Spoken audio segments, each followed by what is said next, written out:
Welcome and welcome back to the Mitten Players.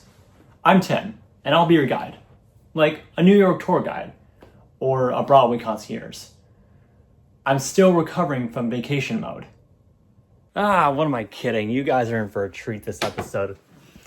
In honor of the 16th Annual Jimmy Awards this past month, I had the opportunity to chat with the winner of last year's awards, Midland, Michigan native Gretchen Shope. Let's not waste any more time and jump straight into the interview. Would you care to introduce yourself to our audience? Hi, my name is Gretchen Shope. If you don't know me, you might have heard of me because I was the 2024 Jimmy Award winner and I'm a Midland, Michigan native.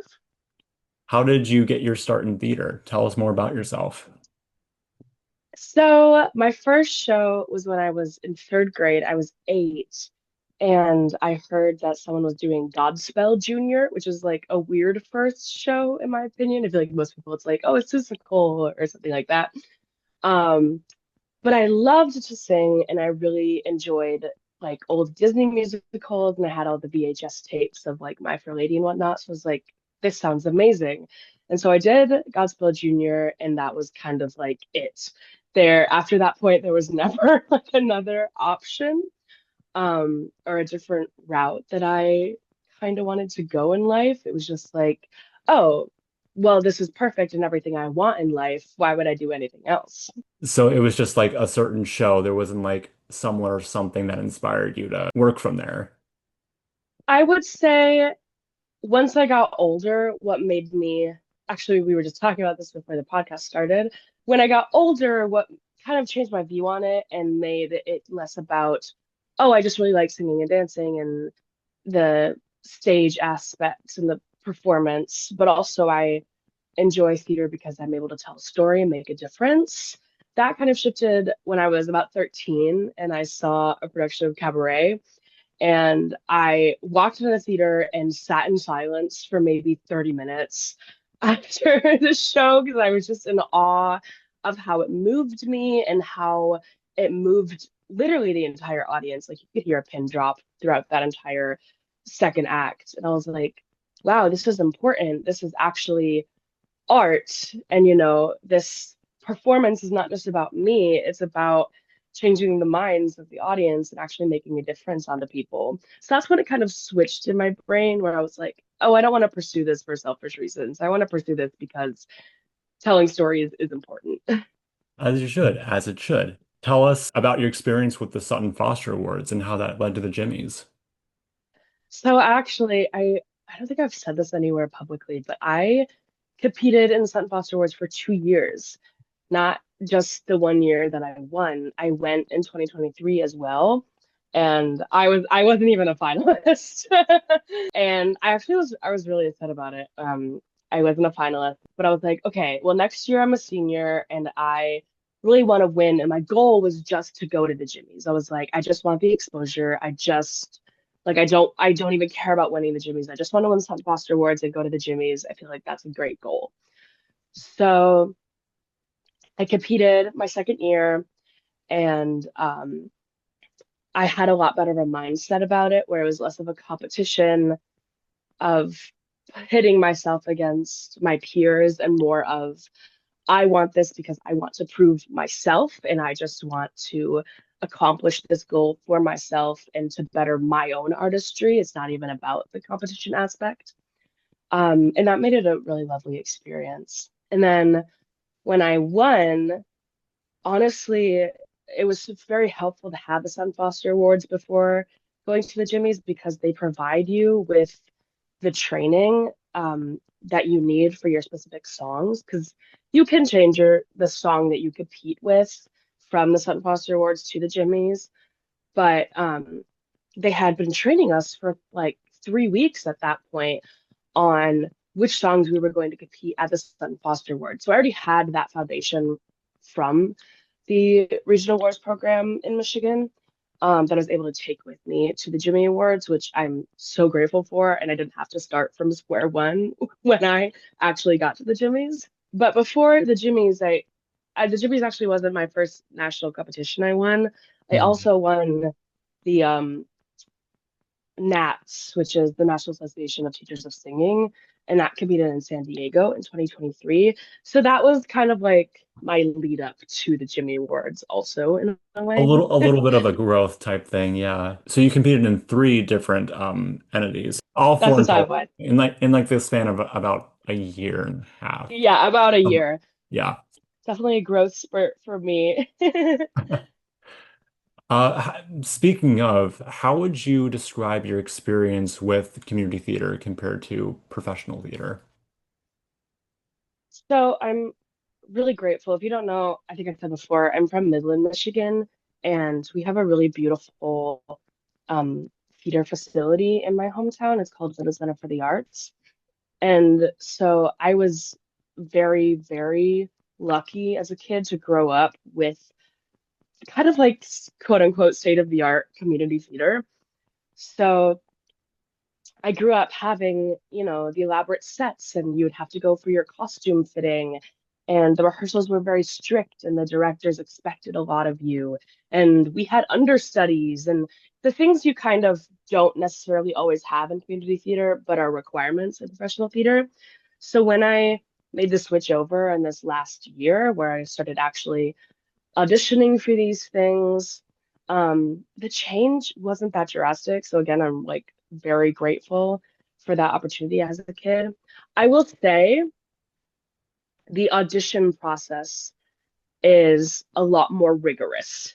Um, I would say a lot of the rehearsal processes are very compatible and aren't vastly different, but the audition process for professional productions are so much more rigorous and just how much you have to go through, not even like the content, I would say. Honestly, there were community theater dance calls where I was like, this is the most impossible thing ever. And then I've done professional dance calls where I'm like, this is like kind of easier. Um, Right. but it's just the fact that professional calls will have you do these things over and over and over and over again. And it's sometimes it's not even like they want to see something different from you or they want to coach you. It's just because the producer couldn't fly out to see you last time and the producer wants to see you this time or something like that, where it's just a lot longer of a process. A lot of the times they'll have you read for different roles. There have been a lot of stuff where I've auditioned for one role at the beginning, and then halfway through the process, they're like, actually, can you read for her best friend or something? Whereas in the community theater, it's like you write down in that Google form what you want and you get it or you don't. Right, right. I was gonna say it definitely does seem more rigorous in terms of like just like the whole self-tape process, essentially. No, totally. And also, um, when you do community theater productions and auditions, that work, like the work in which you're auditioning for, almost always exists beforehand, and you're able to find the script online, or the director will literally send all the auditioners, like, here's the script, here's the Spotify album, and stuff like that. Where sometimes you get that luxury in professional theater, but I'd say about half the time you're auditioning for something that doesn't exist. And sometimes you don't even have like a vocal demo. You just have like a piano track to teach you it. And you're like, okay, there's not enough information here that I don't really know what to do with this, but I just have to make a big choice and hope that's what they're looking for. I remember one time, I won't say what, but I was auditioning for a play and I had like a few sentence description of the entire plot. And then the side it had to read was just this like 3-page monologue that had basically no context. And I sent it to a bunch of friends and I was like, I kind of understand what's going on, but I have no idea who this girl is talking to. I have no idea what happened. I can't tell you what plot point of the show this falls into. Is there anything that you see that I'm not seeing? And all my friends were like, this one doesn't make a lot of sense. And it doesn't because you just don't have context clues. And honestly, when you're auditioning for those kinds of productions, the actual directors and writers of the show don't always know what they're looking for either. So you just have to make a big choice and run with it and hope that it happens, which kind of in some ways makes community theater preferable in terms of auditions because you at least know what you're getting into. Yeah, it's this whole thing of like a play on improv. Like you really gotta like figure out what you gotta read for and or at least sing in a certain amount of time. It's all this huge game of improv. That's crazy. Yes, it is definitely a game of improv. And also when you're doing a self-tape, for these professional auditions, it's like you're improving with the wall. You know? Essentially that or a camera. It really doesn't Exactly. whatever floats their boat to an extent. Definitely. What's a favorite role you played? Okay, can I have two answers for this? Absolutely. Okay. So my favorite role in terms of like I just really liked the character the most and she was just fun to hang out with. Um, I played Amy March in a production of Little Women. Um, and it was written by Kate Hamill, and she does a lot of Jane Austen adaptations, and she's a beautiful, beautiful writer. Most recently, she wrote um, a Dracula retelling, but it was like a feminist revenge story. Mhm. Super fun. But she's a great writer, and the way that she portrayed Amy in such a funny but also incredibly real way, because I don't know if you're familiar with Little Women, but people like hate Amy. But she made her still hateable in ways, but also incredibly human. So she was just fun to hang out with the character, and fun to try to figure out and empathize with. But my second answer, in terms of just like the show and loving the people, I did right before the Jimmys, like literally right before the Jimmys. I did a production of Next to Normal where I played Natalie, and she was also a great character to play. I loved her. But Next to Normal was a cast of six, and the people I was with and the band that was playing with us and all the creative team were so supportive of me while I was going through the Sutton Foster Awards and whatnot. And I just loved that experience and of that role the most. Specifically, I had to miss my high school graduation to compete in the Sutton Foster Awards. Um, so I didn't get to, I mean, of course, I graduated, I have my diploma, Right. um, but I didn't get to walk. And I really wanted to because in high school, I was obviously a theater kid, but I was also a huge academic. I had a 4.6 GPA. I was summa cum laude. I was in the honor society. Like I did all of that. And I wanted to walk so I could, have bragging rights. But I had to go to Sutton Foster Awards. So uh the band of Next to Normal learned Pomp and Circumstance, like the da da da da da da. And um they stole a graduation cap and gown from the costume shop, and on one of the dress rehearsals or the performances or something, right before mic check, they stuffed me in it and had me walk down um like a makeshift aisle, and the director had printed out a fake diploma for me and shook my hand and gave it to me, and it was the sweetest, most just loving thing that someone could put together for me. And honestly, it was way more special than sitting out on a hot day and watching 500 other people walk before me. Ladies and gentlemen, our singers! Did they at least honor you at graduation? Is They said my name, that your name? and obviously, like in the pamphlet, they'll have like little signs and like who's summa cum laude and who's in the honor society and whatever. Hmm. So I had that, but I wasn't able to have my family there. And actually, like the other thing I really regretted was I couldn't say goodbye to a lot of my teachers, um, because that's also a really, important part of graduation, in my opinion. But, I was able to have a great moment with my cast and crew and creative team instead. So it was a good trade-off. What about a dream show or role? So I always get kind of weirded out, not weirded out, I confused, I guess, when I get asked this question because I don't have a lot of dream roles that are age appropriate for me, which I kind of like because it doesn't mean that, once I turn 30 and age out of ingenue roles, I'm like, oh, well, what am I to do with my career? You know? Um, so I would say kind of like my biggest dream roles. I said it before. I would love to play Diana Goodman in Next to Normal when I'm like 35. I would also love to be Trina in Falsettos. Um, for now, I can play the the what's her name? The one of the lesbians. I forget their names.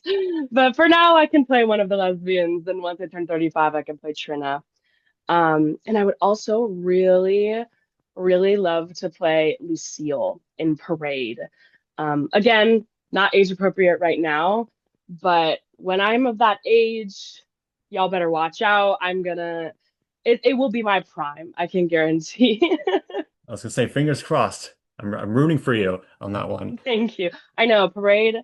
I don't know, by the time I'm 35, it might be time for a revival. So I don't know. I Keep me mean, in if mind, if they folks. can revive it once, they sure can do it after a little bit, right? Exactly. Oklahoma's been revived like 7 times at How many this point. times? You could do Seven, Parade seven, eight again. times.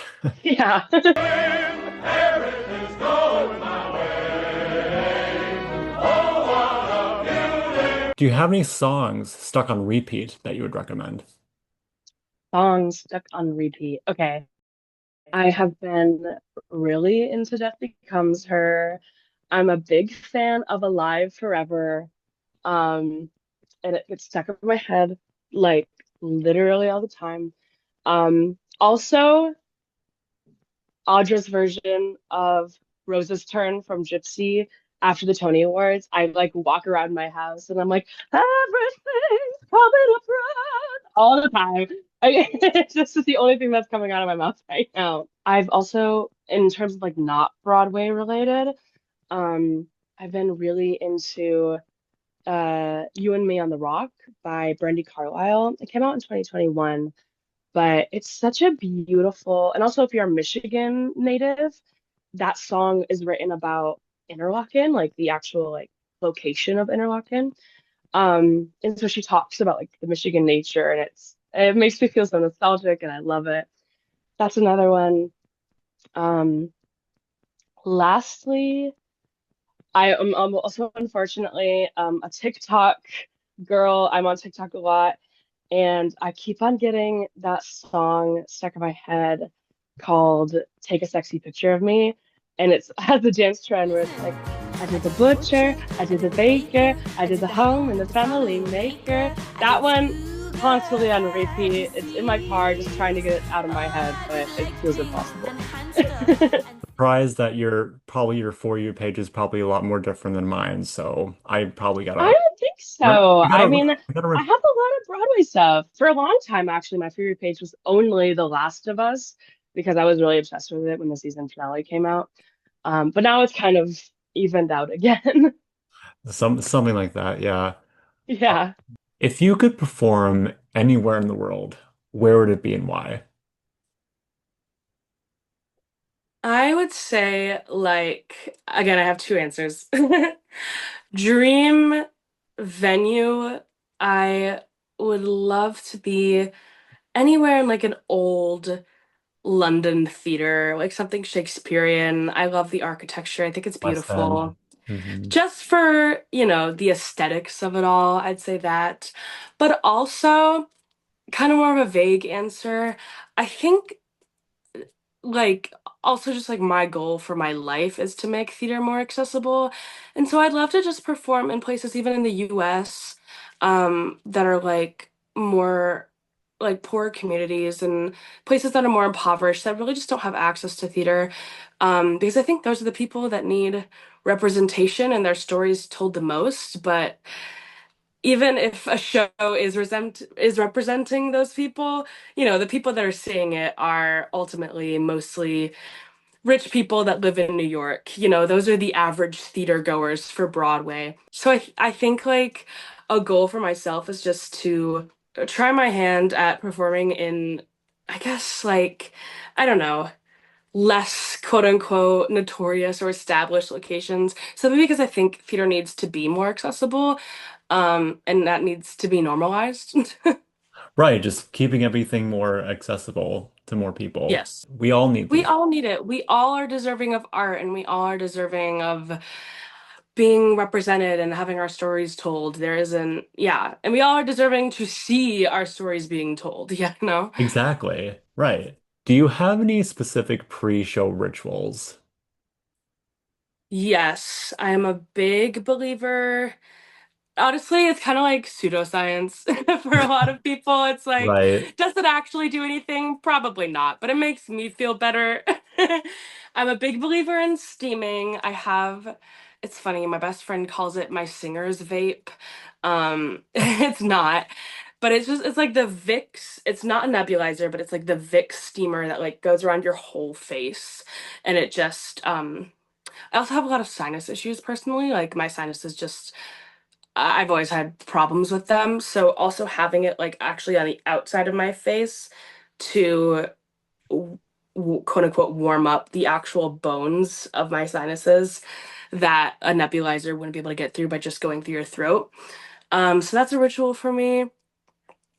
I'm also like a crammer in terms of course, I know my lines before the shows, but like obsessively listening to it and obsessively going through my notes to make sure I don't miss anything.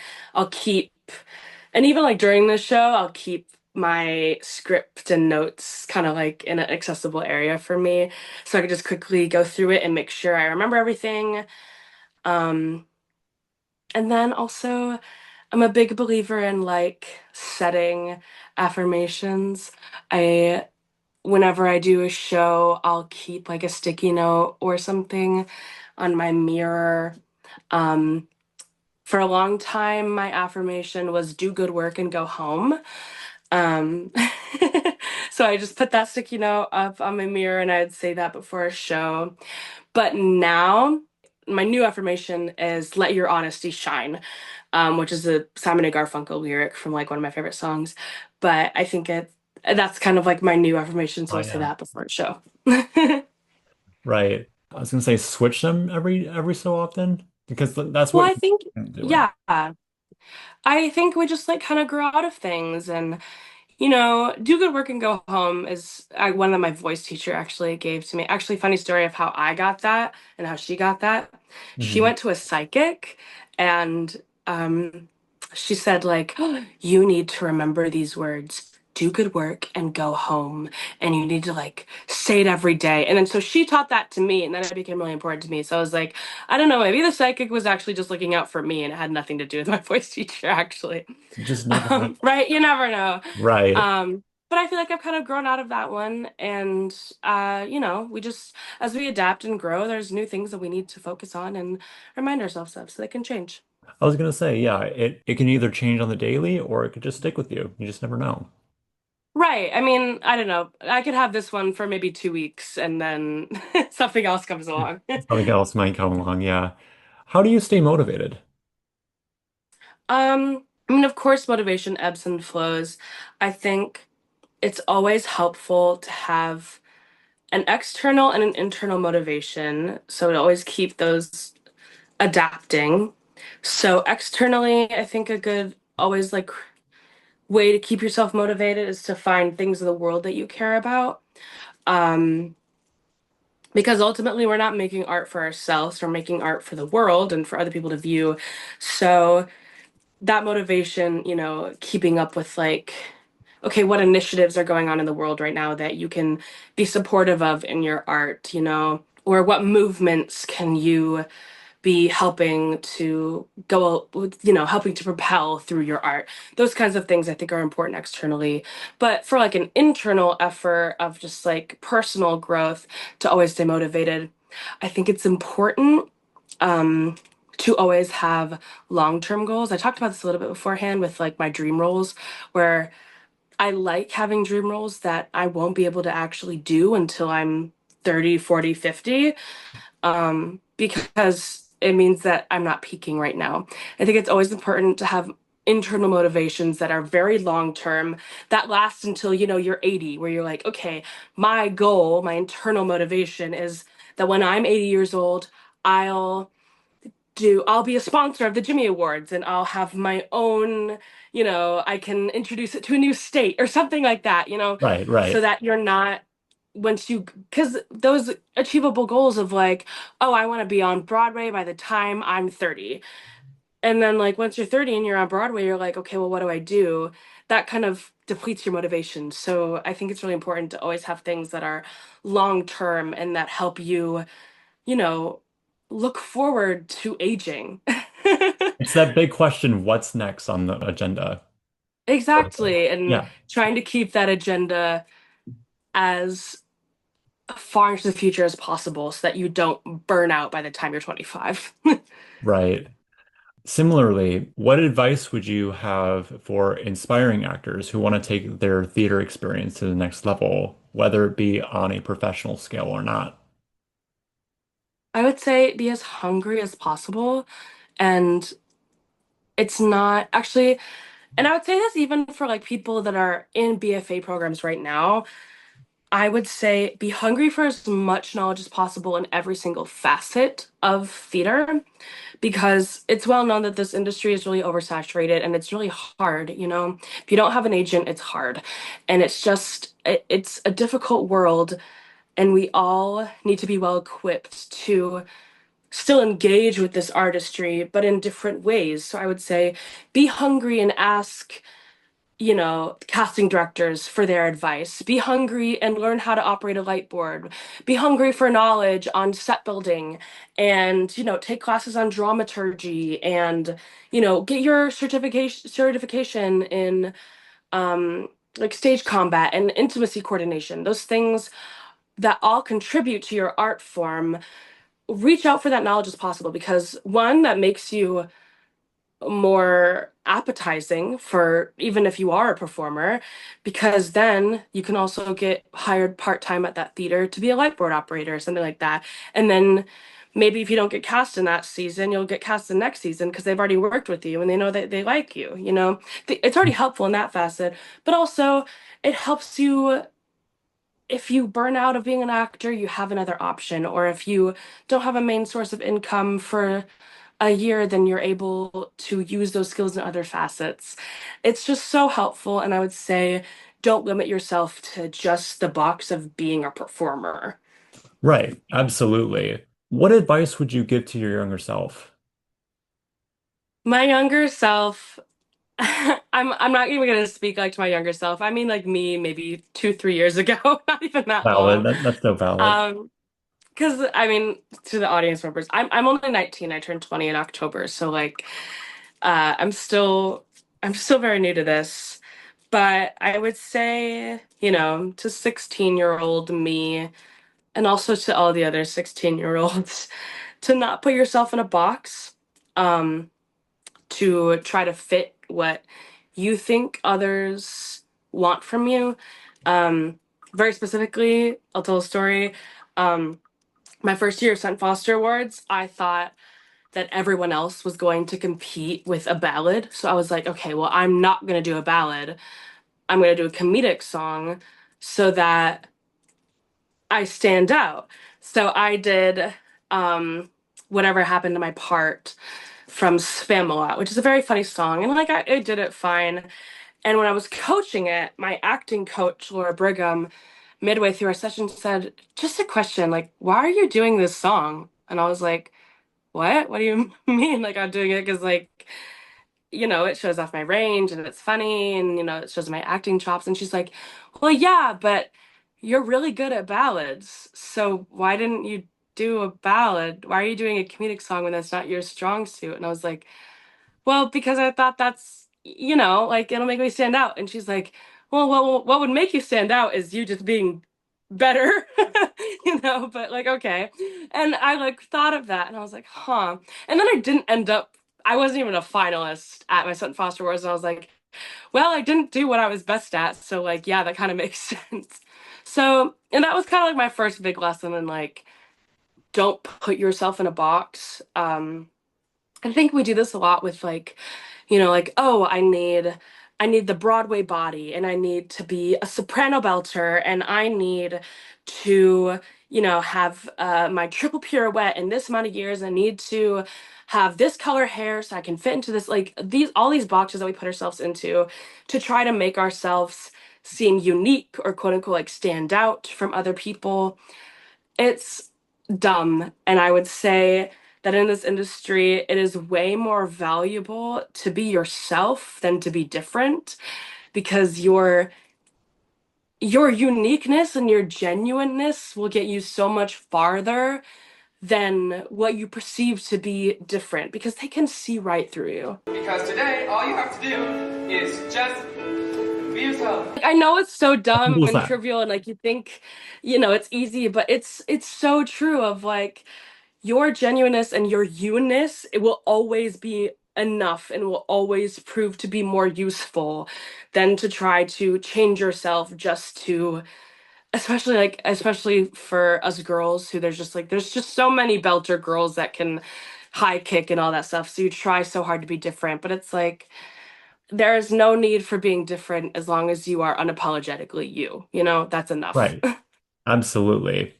I can say the same for myself. I wouldn't say I'm as strong as a dancer as everybody else on stage, but like I can act, I can sing. I've done it for many years. I can still be myself in the making. Yes, Yeah. exactly. I just want to clarify that's of course not to say like, and I'm the same way as you, like I'm not a dancer, but that's of Mhm. course not to say like don't train in the things that you're bad at, quote unquote bad at.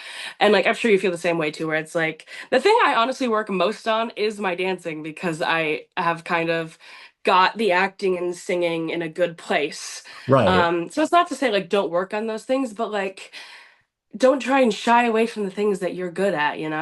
Right. Right. Definitely work on it on the side but Right, like in your own personal training. Yeah. yeah, exactly. I think that's why I was trying to like clarify on that. Finally, where can we find you or follow you on social media? Yeah, so on TikTok and Instagram, you can find me at Gretchen_Shope. Those are where I'm most active.